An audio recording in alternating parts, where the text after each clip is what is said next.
C'est un esprit qui s'oppose à la vérité. Ils font tout ce qui est possible pour s'opposer à la vérité.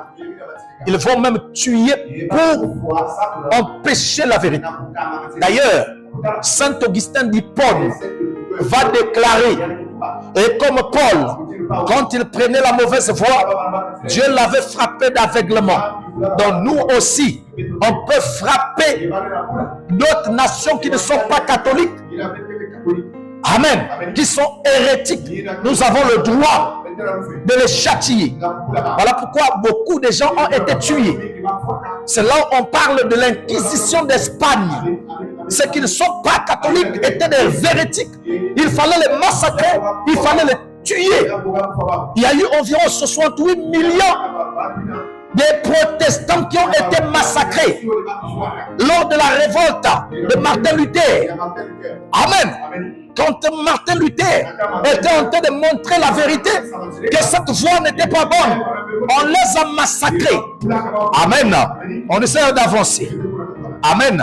Maintenant, remarquez ceci. Ces esprits impurs ont des types. On montre les types de ces esprits-là. Ce qui ressemble à ces esprits-là.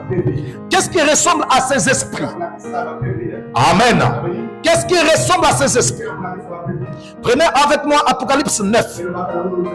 On va lire à partir du verset 13 à 18. Apocalypse 9.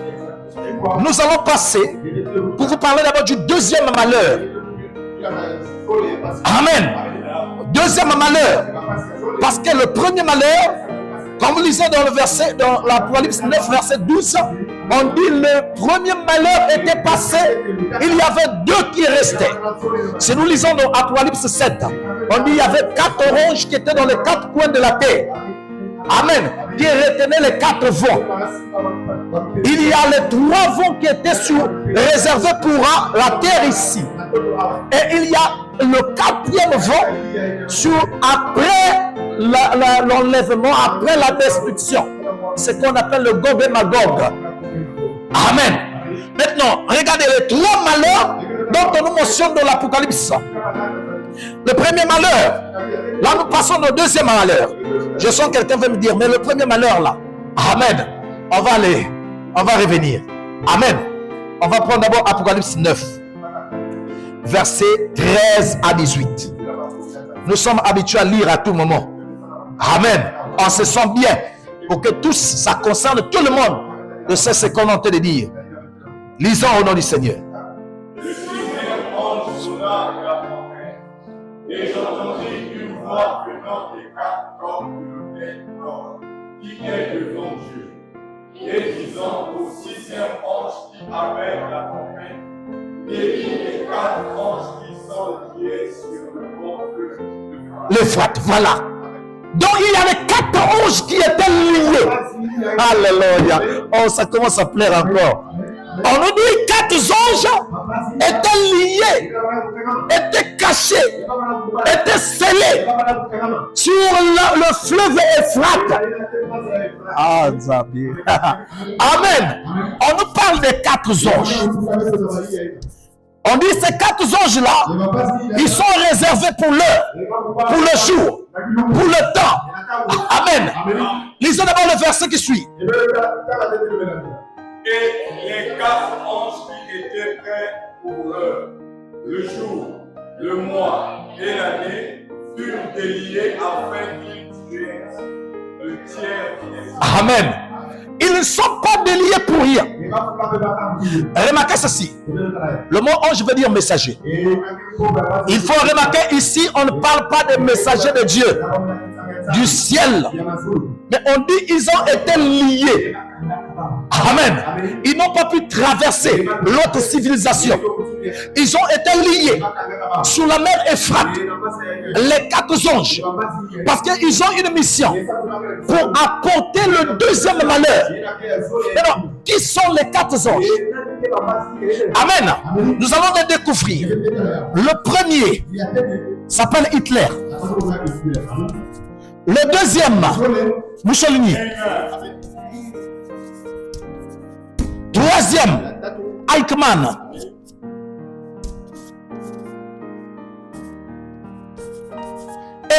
4e, Staline. Amen. On dit que non, ce sont les 4 là qui ont été déliés parce qu'ils ont une mission. Mes frères, vous voyez les événements qui sont en train de passer partout. Vous croyez que c'est simplement des événements comme ça? Ce ne sont pas des événements comme ça. La Bible décrit les événements eschatologiques pour que toi qui as été élu, tu sois averti. Tu as été choisi. Regardez, vous vous rattrapez que non, nous sommes devenus comme c'est à bientôt le déluge. Dieu dit va choisir chaque 2 bêtes de chaque espèce. Faites rentrer dans l'arche. Et toi aujourd'hui, voyons le déluge qui est en train de venir. Tu es celui qui a été choisi pour rentrer. Amen. Non, en fait, tu diras Amen si c'est toi. Amen. Parce qu'il ne faut pas dire Amen si ce n'est pas toi. Parce que si c'est toi, tu te sentiras bien. Amen. Il y a des gens qui ont été choisis pour rentrer. Amen. Nous allons essayer de voir ces 4 anges qui ont été déliés. Ils seront oués par des démons. Amen. Bon, suivons encore d'abord. Prenons encore l'écriture pour que ça puisse nous donner convenablement. On va relire ça dans le verset 13. Nous avons dit jusqu'à 18 ans. Lisons au nom du Seigneur. Le 6e, on commence verset 13 toujours. On y va? Le 6e ange sonna de la trompette, et j'entendis une voix venant des 4 corps de l'autel d'or qui est devant Dieu, et disant au 6e ange qui avait la trompette, délie les 4 anges qui sont liés sur le grand feu de flamme. Et les 4 anges qui étaient prêts pour l'heure, le jour, le mois et l'année furent déliés afin qu'ils tuassent le tiers des anges.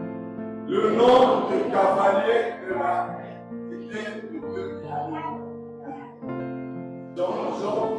Amen. Là, on dit que non, les cavaliers, ils étaient, dans d'autres versions, il dit 200 millions, quelque chose comme ça. Là, on dit des myriades. En d'autres termes, un nombre considérable. Ok, sur la terre, il n'y avait pas ces cavaliers. Le nombre de cavaliers n'existe pas. Mais non, nous allons comprendre que non, ce ne sont pas des cavaliers ordinaires. Suivant la suite, vous allez trouver que non, qu'est-ce que les cavaliers là en réalité? Le verset 17, on y va. Et si je vis les chevaux dans et ceux ayant des cuirasses de leur feu, et le souffle. Les têtes des chevaux étaient comme des lions. Amen. Et de l'air, on y va. Et de leur bouche, il sortait du feu, de la fumée et du souffle. Le tiers des hommes fut tué par le feu, par la fumée et par le souffle qui sortait de leur bouche. Regardez ceci. En réalité, ce ne sont pas les cavaliers ordinaires. Ce sont des démons qui venaient loin de ces hommes-là. Ces anges-là. Ils étaient sous le contrôle des démons pour accomplir une mission donnée. Regardez comment Hitler a tué et les autres ont tué les gens. Ils ont tué par le feu. Ils ont tué par la fumée. Et ils ont tué par le souffle. Le soufre. Amen. Vérifiez, scientifiquement parlant. Amen. Ce sont des stratégies qu'ils ont utilisées pour tuer par le feu. Amen. Par la fumée, l'étouffement. Et on voyait le gaz, on appelle sous forme de soufre. Ce sont des stratégies qui sont utilisées pour tuer. Donc, ce sont des esprits qui les avaient oués. On les qualifie aussi en type. Ce sont des esprits impurs, semblables à des grenouilles. Des esprits qui ont été utilisés pour apporter le chaos, pour détruire les gens. Amen. Regardez, il faudrait que vous compreniez. C'est qu'on parle de deuxième malheur. Parce qu'en détruisant les gens, ça va pousser les Juifs de quitter le monde entier dans la diaspora pour repartir dans leur patrie afin que l'écriture s'accomplisse. Amen. Parce que c'est quoi l'écriture dit? Il devait revenir comme sur les ailes de l'aigle. Amen. Il y a deux esprits, deux choses là-bas. Chez le temps de Moïse, amen, l'aigle représente quoi? Le prophète. Parce que Moïse les avait conduits dans les ailes de l'aigle de Dieu. C'est le prophète. Amen. Mais aussi l'aigle est un oiseau qui veut dire avion, appareil volant imitant l'oiseau naturel. Les Juifs sont revenus. Comment? Les Juifs sont revenus par avion. Amen. Maintenant, il faudrait que l'on comprenne. Nous allons prendre d'abord une écriture sur la brochure, l'écriture prophétique. Ta famille. Amen. Prêchez le 8e mois 61. Le paragraphe 73. 8e mois 61. Paragraphe 73. Regardez, ces esprits-là, les 4 anges là, ils auront comme stratégie, il y aura le nazisme, il y aura le fascisme et le communisme, qui sont les types des 3 esprits impurs. Donc ces anges là, ils auront comme méthode, comme manière de faire, nazisme, fascisme, communisme. Maintenant attendez, sauf qu'il y aura une métamorphose. Au temps de la fin, les 2 premiers vont être phagocytés par le dernier, le communisme. Ils vont être avalés. Voilà pourquoi le nazisme n'existe plus, le fascisme n'existe plus. Il y a maintenant le communisme. Le communisme devient les 3 là réunis, dont la force de frappe a changé. On essaie un peu d'avancer. Amen. On essaie un peu d'avancer. Regardez ce que le prophète dit. En posant la question là-dessus, il dit, qui sont sortis de l'Apocalypse? Qui sont sortis de la bouche du faux prophète, du dragon, ainsi de suite? Eh bien, nous allons aborder cela maintenant dans notre étude. Voyez-vous, les 3 esprits impurs sont les 3 ismes. Permettez-moi de présenter cela sous forme de type pour vous maintenant. Et vous verrez où cela a commencé, où cela a débuté. Voyez-vous, il y a eu le communisme, le fascisme, le nazisme. Cela vient sur vous. Voyez-vous, c'est un esprit. Et cela, ce sera quelque chose comme ça.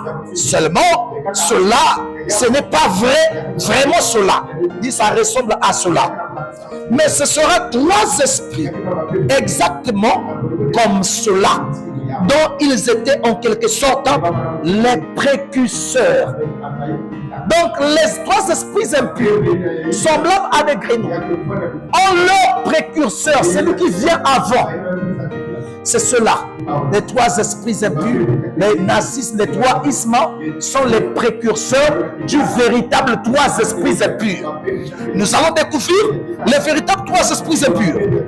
Vous voyez? Mais non, nous allons revenir d'abord sur quelque chose. Amen. Ok, les 3 esprits, ça c'était le type. Le nazisme, le fascisme et le communisme. Ça c'était simplement le type. Maintenant, nous allons parler de l'antitype. Amen. La réalité. Nous avons, je peux rester ici, il y a l'ombre et l'objet. Ce n'est pas l'ombre qui est le plus grand important, mais c'est l'objet. Amen. L'ombre, c'est ma silhouette. Et l'objet, c'est moi. Amen. Donc là, le fascisme et l'autre là, c'était ce qui annonce ce qui doit se passer aujourd'hui. Maintenant, qu'est-ce qui va se passer dans notre temps? Le véritable 3 esprits impurs, semblable à des grenouilles, ça ressemble à quelque chose qui s'est passé dans le 12e siècle. Amen. Vers les années 1921, quelque chose comme ça. Il y a quelque chose de pareil qui a eu lieu. Qu'est-ce qui s'est passé? Amen. Nous allons découvrir Dans l'ancien temps, vers le 12e siècle, commençons déjà vers le 11e siècle, il va avoir beaucoup de guerres, de conflits entre les Arabes avec Jérusalem. Amen. En ce temps-là, il y avait un royaume qu'on appelle le royaume de Jérusalem. Dans ce royaume-là, il y avait des gens qui luttaient pour protéger la sainte terre, la terre sainte, pour protéger cela. Parmi les gens qui luttaient pour protéger la terre sainte, il y avait les chanoines, quelque chose comme ça. Il y avait aussi un autre groupe, beaucoup de groupes comme ça. Il y avait des milices, les gens qui étaient là pour faire de telle sorte que la terre sainte soit protégée. Mais non, remarquez, il va y avoir un moment où les Arabes et tous ceux qui sont autour de Jérusalem, ils vont former un groupe, une coalition pour frapper Jérusalem. Et ça avait commencé depuis l'époque de Honoris. Voyez, depuis beaucoup de temps, ça ne faisait que passer. Il y avait un groupe de milices qui était formé pour protéger cela. Mais qu'est-ce qu'ils vont faire? Pendant cette période, il y avait un pape qu'on appelle Honorius II. Donc nous voyons, il y avait Honorius II, qui était pape en cette époque-là. Le premier élément. Maintenant, nous avons aussi le Baudouin II. Baudouin II. Il y avait aussi Hugues Dupin. Hugues Dupin.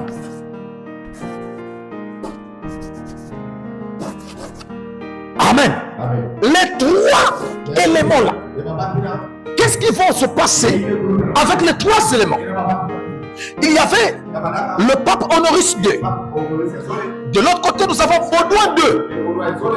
Baudouin II était le roi de Jérusalem. Amen. Était le roi de Jérusalem. Et le troisième élément, c'était Hugues Dupin. C'était un chevalier qui protégeait la terre sainte. On appelait ça les chevaliers du Saint-Sépulcre. Donc ils étaient tout autour là, certaines personnes pour lutter, pour protéger le Saint-Sépulcre. Vous voyez que non, ils étaient là. Mais voyons que les Arabes vont se déplacer. Ils vont frapper la ville d'Antioche terriblement. Et quand ils vont frapper, le pape va rassembler. D'abord le pape. Il y aura la politique. Donc d'un côté, la religion. Baudouin II, qui était le roi de Jérusalem, représente la politique. Et troisième élément, Hugues Dupin, c'est un chevalier du Saint-Sépulcre. Donc là, nous allons nous retrouver la religion, la politique et l'armée. Donc nous avons trois éléments. Ils vont avoir un concile. On appelle ça le concile de Troyes. Pas le Troyes de nombre. C'est un lieu qu'on appelle Troyes. Le concile de Troyes va avoir lieu. Pendant le concile là, ils vont dire cette fois-ci, pour lutter contre les Arabes, pour lutter contre tous ceux qui combattent Jérusalem, nous devons former une coalition, une armée qui sera différente des autres armées. Cette armée-là va prendre la Bible et les armes. Amen. Donc c'est ça où ils vont former ce qu'on appelle par les chevaliers du temple. On les appelle chevaliers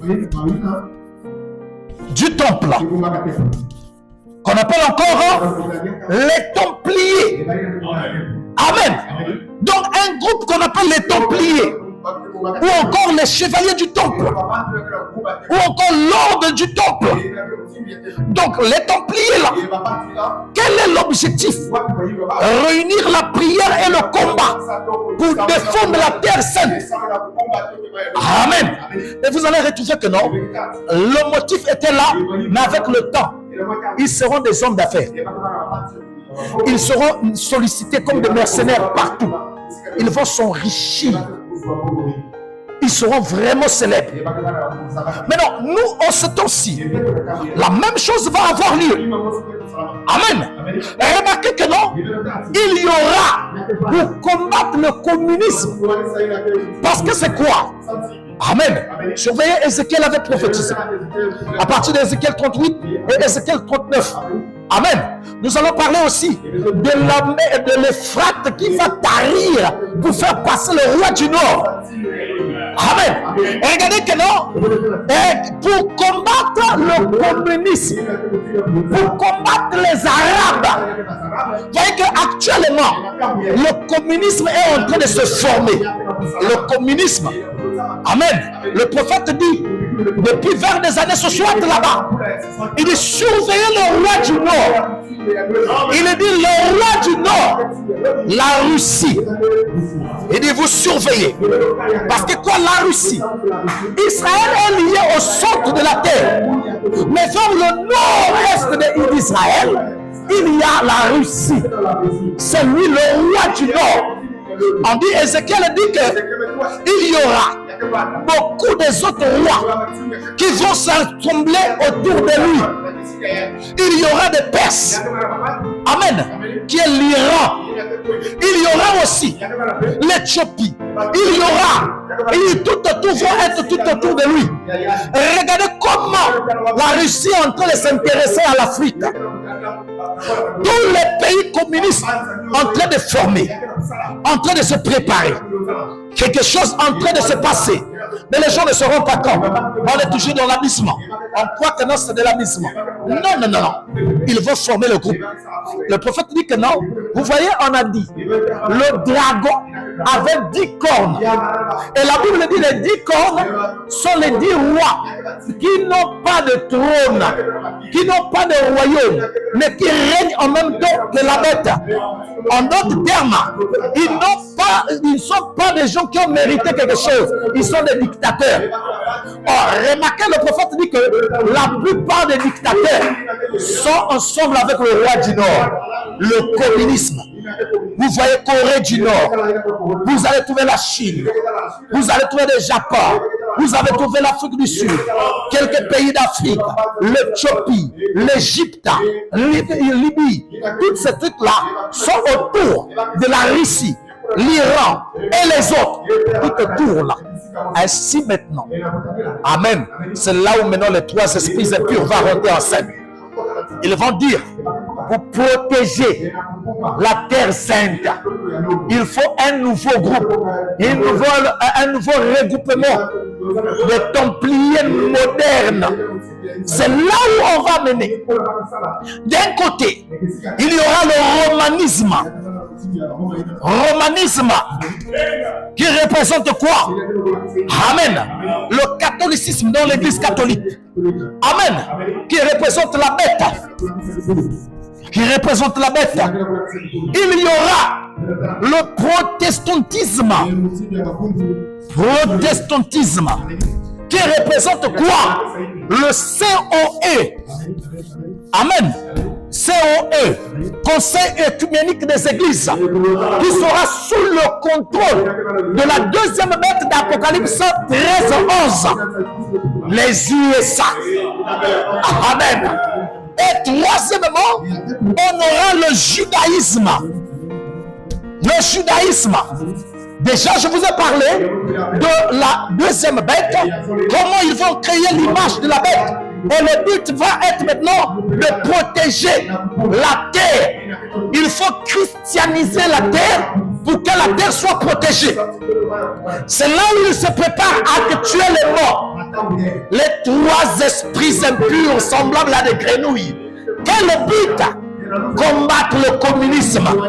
Ils ne savent pas que le communisme a subi une transformation. Et ses larmes entre les mains de Dieu. Il a subi un changement. Il a avalé le fascisme. Il a avalé le nazisme. Il devient fort. Amen. Et la guerre doit commencer. Mais puisque c'est quoi? C'est eux qui vont commencer la guerre. Amen. Ce sont eux qui vont commencer la guerre. Maintenant, sauf que il y a quelque chose. Jérusalem, là-bas, ils sont protégés par des eaux et tous ces trucs-là. Quand Babylone se sentait en sécurité, parce qu'ils étaient grands, il fallait les Médo-Perses puissent faire tarir les fratres afin de rentrer pour détruire. Amen. Est-ce que l'église comprend? Est-ce que l'église comprend? Amen. Voyez, les trois là vont se rassembler. Regardez, je vais lire dans le même écriture, le verset 74. Il dira ceci. Mais il s'agit de trois esprits, juste comme le communisme, le fascisme. Et nous avons montré cela il y a des années. Vous savez, rappelez-vous, je vous l'ai dit, j'ai dit que ce serait quelque chose qui arriverait, que tout retrouverait dans le communisme. C'est là que ça fini. Ce sera la même chose à ce moment-là. Voyez-vous, ce sera trois esprits impurs qui sortiront. Et cela va réellement, je crois, en toute sincérité, vraiment à l'instant, juste pour en donner en quelque sorte un aperçu.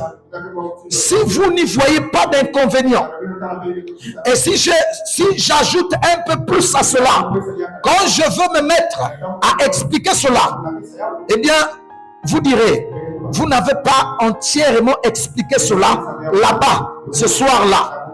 Voyez-vous, si je fais cela, voici ce que je pense que ce serait. Je crois que c'est un esprit, la Vierge endormie, la confédération des églises, le judaïsme en rapport avec le rejet de Christ, les Juifs qui sont rejetés, qui ont rejeté la chose, et le catholicisme. Amen. En effet, vous voyez d'où cela sort. Cela sort du faux prophète qui était la papauté de la bête. Voyez-vous, et l'endroit d'où tout cela vient. Vous voyez, on se trouve où se trouve le fondement. Et ce sont les trois esprits impurs qui entraînent le monde entier à l'Armageddon. Voyez-vous? Et ce sont les trois esprits impurs. Alors, vous associez directement cela avec les trois malheurs. Amen. Vous vous rappelez, l'autre jour, j'ai introduit cela. J'ai dit, il y a 7 dernières plaies, 7 sceaux, 3 malheurs et trois esprits impurs qui viennent à travers cela. Amen. Oh, le temps est déjà passé. Amen. Non, nous allons continuer ça prochainement.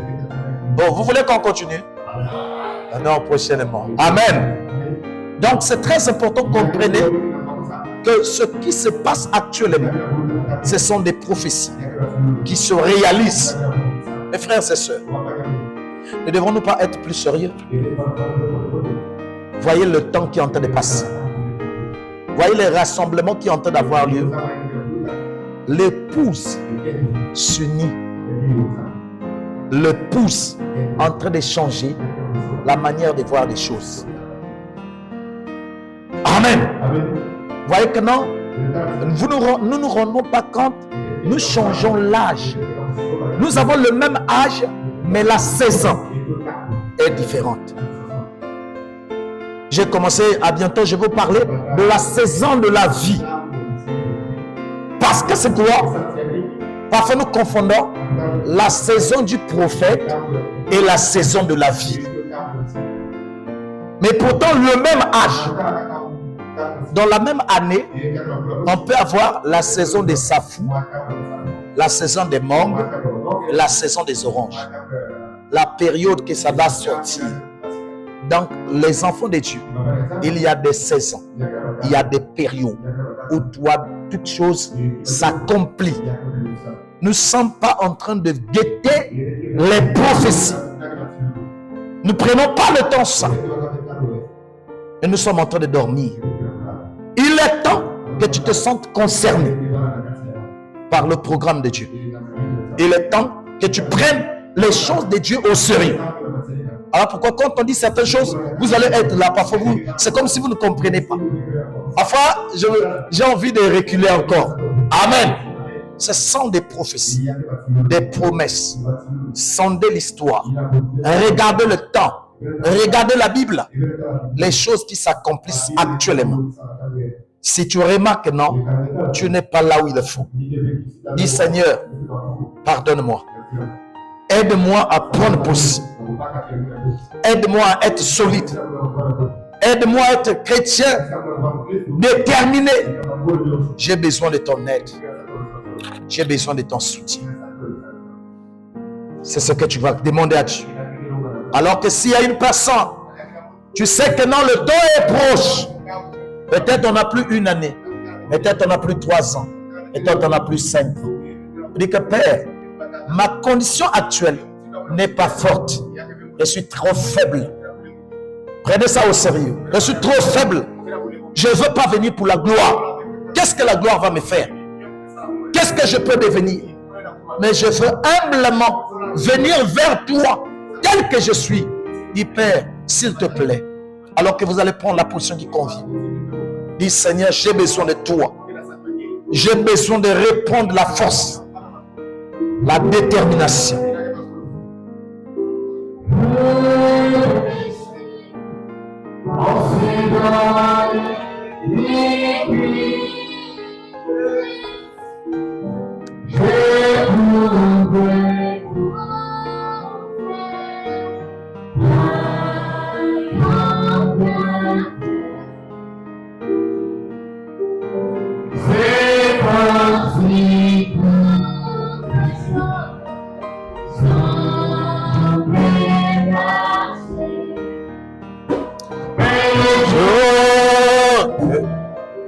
J'ai accepté Jésus-Christ dans mon cœur. C'est comme si les choses ne marchaient plus. C'est comme si toutes les choses ne marchaient plus.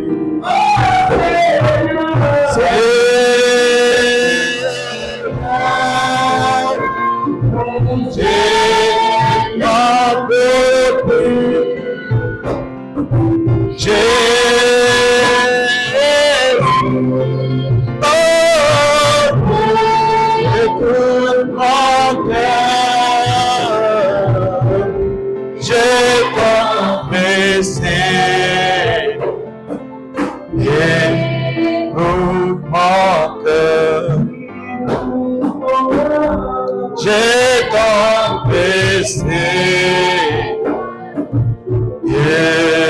écoute mon cœur. Jésus, on me sait que je suis chrétien, mon roi, car ma vie en c'est apparemment. En témoignant, Sainte Écriture m'envoie. Mais il y a longtemps que je suis malade, abandonné avant mes soldats, pour les bandes des portes. Ouvert dans ton Dieu. Et c'est mon cœur de moi, sans que tu m'as abandonné. Oh, tu as dit, je peux me donner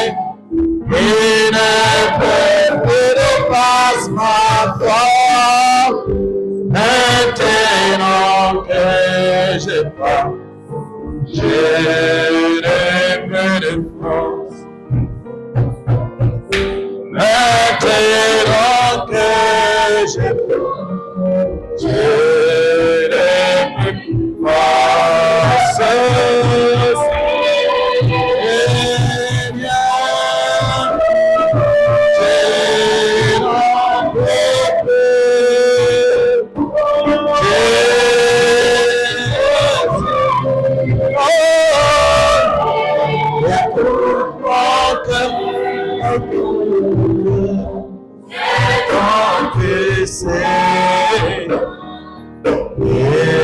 Écoute-moi, j'ai tant fait, Seigneur, écoute-moi. Dans cette position que tu es, regarde-toi, dis Seigneur, tel que je suis encore distrait, je suis encore faible. Père, taille-moi, fais de moi un chrétien véritable. La Bible dit que non, il prendra un peuple pur, sans tache, ni ride, ni rien de semblable. Regarde-toi de long de la semaine. Est-ce que tu as été un chrétien? Est-ce que tu as fait ce qu'il fallait faire? Est-ce que tu as été dans la foi qu'il fallait? Si tu sais que Seigneur, j'ai pris la mauvaise voie, j'ai agi mal, Seigneur, j'ai été négligent, tu peux t'approcher alors qu'on va prier, que Seigneur te soutienne dans ce combat. Alors que le grand combat de Dieu s'annonce, il y a un combat spirituel qui est en train de se passer. Il perd ma foi est si faible. Je suis devenu tellement négligent. Ma vie de prière a baissé. Ma marche chrétienne devient instable, Seigneur. Je deviens simplement comme si quelqu'un qui suivait simplement les gens. Il perd. Je devais être quelqu'un d'autre, Seigneur. Ce que je suis là ne répond pas encore. J'ai besoin que tu m'amènes à un niveau là où automatiquement il y a une flamme qui s'allume en moi. Une flamme réelle. Père Céleste, nous venons humblement devant toi, Père, pour te dire, Seigneur, nous avons eu tort, Père. Nous avons eu tort de tout ce que nous avons dit. Nous avons eu tort de toutes choses que nous avons pensées. Nous avons eu tort de la manière dont nous avons regardé. Nous avons eu tort de la manière dont nous avons agi, Père. Miséricorde, Père. Alors que le signe, ce jour-là, Daniel savait que tout ce que le prophète avait dit, il restait 2 ans pour l'accomplissement de la prophétie. Père, quand il a compris cela, il vaqua à la prière. Seigneur, c'est ce que la Bible nous enseigne. Alors que Père, nous nous voyons, Seigneur, oh Dieu, que le temps dont les prophètes ont dit, en train de s'accomplir devant nos yeux. Oh Père, nous avons besoin de la flamme maintenant, Père. Quelque chose de réel. Que chaque guerrier de la foi se range à l'ordre de bataille, Père. Prêt à dire, mais voici, Père, je suis prêt à combattre. Je suis prêt à être dans le champ de bataille. Dis, Père, j'ai combattu le bon combat de la foi. J'ai achevé la course. Père, nous ne voulons pas nous arrêter. Nous ne voulons pas être comme les esprits de grenouilles. Regardons derrière, mais nous voulons regarder devant, Seigneur. Seigneur, lorsque Père, à partir de maintenant, que chaque personne, ses yeux soient braqués vers la croix, vers la colonne de feu, qu'il conduit nos pas. Oh Dieu, enflamme-nous, Père. Donne encore plus de faim et de soif de te servir. Que toute puissance qui se mettra devant notre chemin, Seigneur, que nous prenons l'épée au Père pour les mettre en pièces.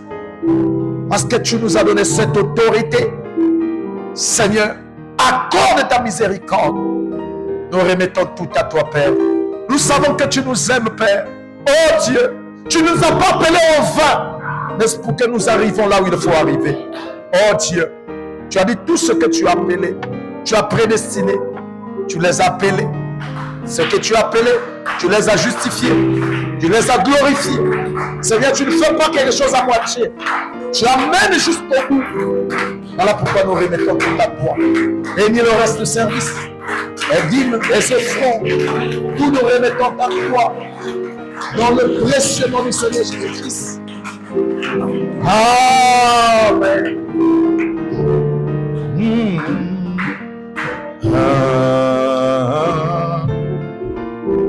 Oh oui, hommage au guerrier qui a combattu, qui a combattu, le bon combat de foi. Josué devant Jéricho, il n'avait plus peur, car il avait rencontré l'ange puissant, oh Moïse devant Pharaon. Il avait peur, il avait remonté la colonne de feu et David et devant Goliath. Il avait peur. Il a reçu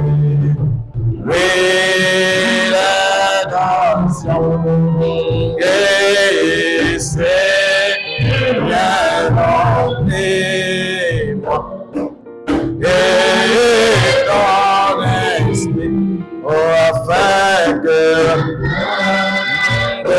je combat le bon combat de foi de Seigneur, remplis-moi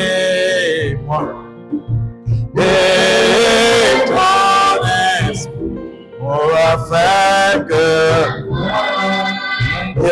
je combat le bon combat de foi. Nous avons ici des parents qui voulaient confier des moments